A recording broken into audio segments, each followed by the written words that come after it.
Hello everyone, welcome again. So in this video we are going to start a fresh new chapter and it will be about statistics.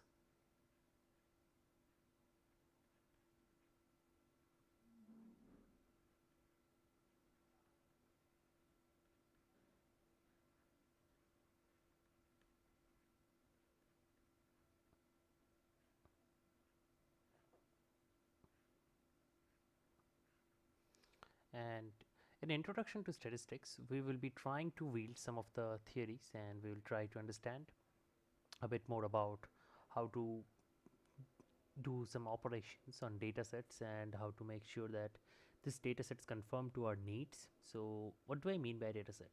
So suppose you are given a bunch of numbers 1, 2, 3, 4, 5.6, 7.8 and so on. So when you have this bunch of numbers, the things that you can do with them are as follows. Firstly, we can organize them. Now what do I mean by organize? Organizing numbers may mean that we might actually try to order them according to some rule that we make up early. So it could be in ascending order, right? So we could write them from the smallest to the greatest. It could be in an order that confirms our needs. Maybe we want it to be having the middle one first, the maximum at the middle, and the minimum at the end. So it could be any pattern, but as long as we know the pattern, so that we can deduce back the dataset and its properties from it. So in order to organize the dataset better, we can always fit them with a probability distribution.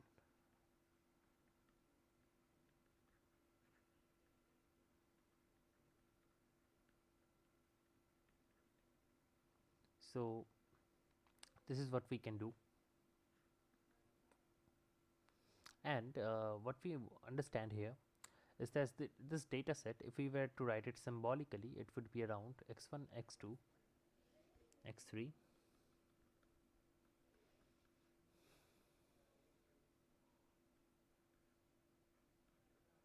this will be known as the data set, right? Now what are the properties that we can explore? First of all, what is the mean or average?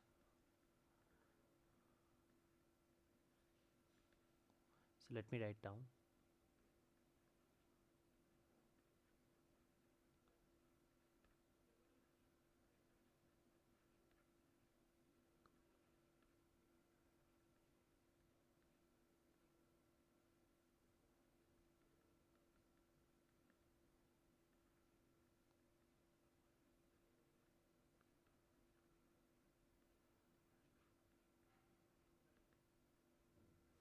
So the mean of a data set xi from I equals to 1 to n, that is x1, x2 all the way up to xn, is denoted by x bar. And what we can do is we can write down the formula for x bar as follows.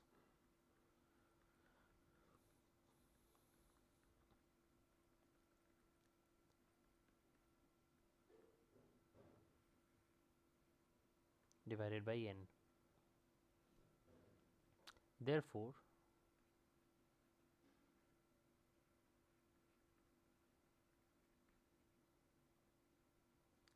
we can write this in summation notation as follows.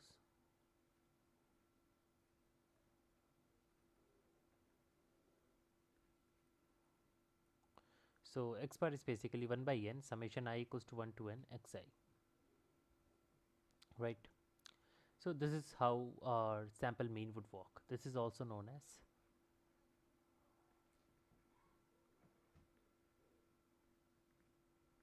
sample mean. Next, we would try to investigate what is the median. So suppose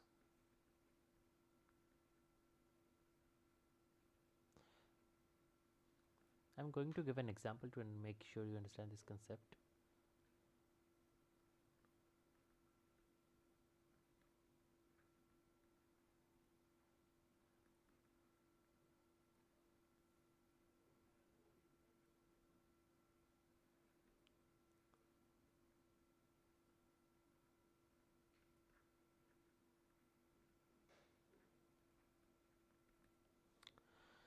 So suppose that we have 15248 1.5 3.2 is the data set. Now if I were to ask you what could be the median in this data set, and if I told you beforehand that the median is basically the middle value if this data were to be arranged as in ascending order, then what would be the answer? Well, we can arrange it like this: 1 is less than 2. Is there anything greater than 2, which is 3.2? So we shall go to 3.2 now. Now 4. There was a 1.5, so let's do it like this rather. 1 less than 1.5, less than 2, less than 3.2, less than 4, less than 5, less than 8, right? So we see these are the three numbers from the beginning and these are the three numbers from the end, and this becomes the middle value, or this is the median.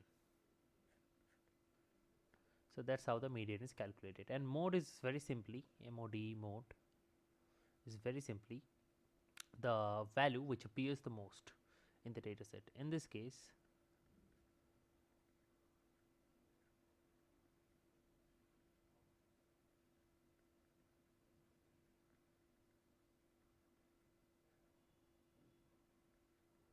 every number is a mode. So we are very much familiar with the three basic things of statistics: the mean and or average of a data set, the median of a data set, and the mode of a data set. So this is how we are actually trying to figure out these problems. And obviously in the next one we will try to explore all the different mathematical properties of a data set and what can we do with the sample mean and how they can be arranged, how we can fit probability distributions and stuffs.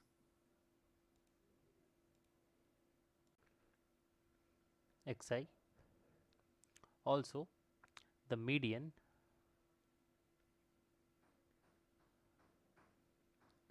middle value in ascending order,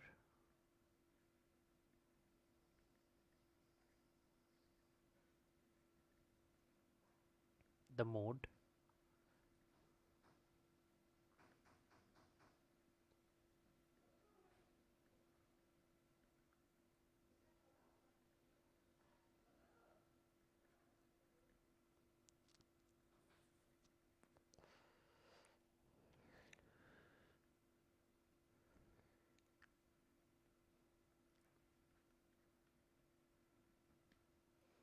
so median is the middle value in ascending order and mode is the number which appears the most number of times.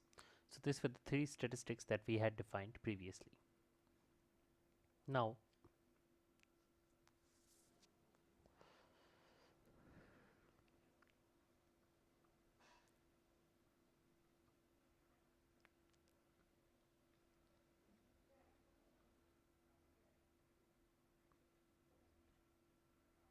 we can say that the spread of the data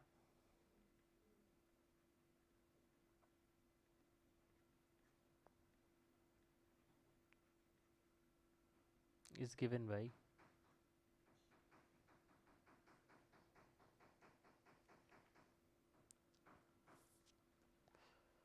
the spread of the data is given by, so consider that x1 x2 up to xn, this data point, this set of data points, these are a sample, right? And since these are a sample, this sample are some intuitively, let me show you on a graph. Suppose if we draw a xy graph here like this, so we can point them, we can figure them like this. So there are some set of points scattered inside the xy plane. This type of a plot is known as a scatter plot and you shall come by it very often, so remember the name.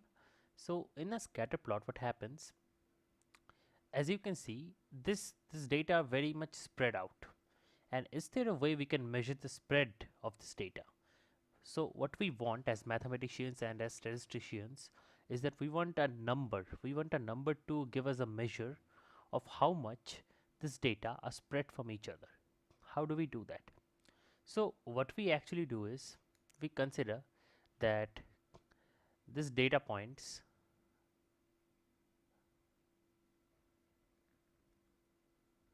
they make up a mesh.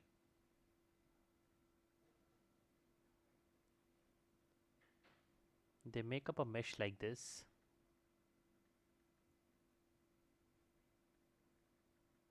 So this is our mesh, and inside this mesh there is a point P, which is our center of mass. Okay, this is our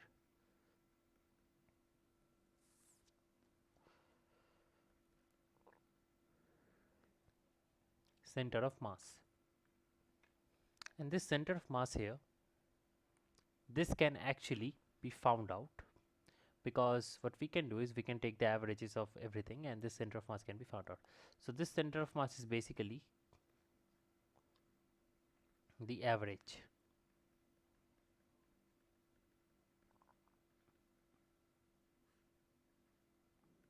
Okay, that's coordinate in fact. So what we try to find out is the sample variance here, which we denote by S square, where S denotes the standard deviation and the square of the standard deviation is basically the variance. So variance of a data set is equal to S square for a sample, and it is counted by 1 by n minus 1 summation I equals to 1 to n xi minus x bar whole square. So what does it actually mean? So we take each data point and we calculate the error it produces, or the distance it is from the mean. Okay, so this distance can be squared so that any non-negative distances can be made, anything which is not positive will also be positive because of the square. So we are just squaring the errors, and then we are taking the average. So this is called the sum of squared errors.